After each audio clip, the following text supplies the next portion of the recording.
Now, it's very common for people to have a drum. They don't necessarily need to be this big, but in order to make up their salt water. Because in a perfect world, the way you're going to make up your salt water is you're going to have an RO unit, and then you're going to fill the drum with RO, and then you're going to mix the drum up with an amount of high quality salt.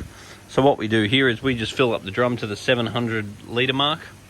Then we just chuck in a bucket of salt, and that mixes it up to the salinity that we're happy with. Now the question is, what sort of pump should we put on this drum? So a lot of people will use the same type of pump on their drum as they do in the sump of their tank.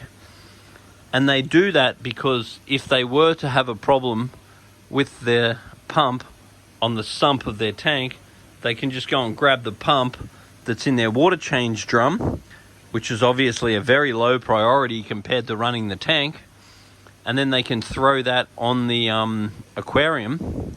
So all in all, that's a very good and handy idea to have that ready to go. But using a pump is not an ideal way of mixing up the salt, because undissolved salt is very rough on the pump.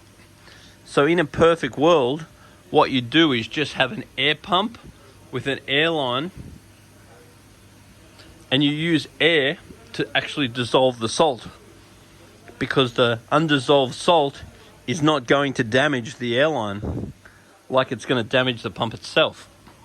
So in a perfect world, if you have a situation like this, often at the side of your house or wherever it may be, if you have a pump running this, potentially it pumps water straight to your main tank, and that's the same pump as is your return pump, therefore a spare pump for your return pump. But you don't switch that on to mix the salt itself, because that will be too harsh on the pump. You could rely on an air stone to mix it. Once you're satisfied that it's mixed and you actually want to pump it over to the main tank, then that's when you turn your pump on.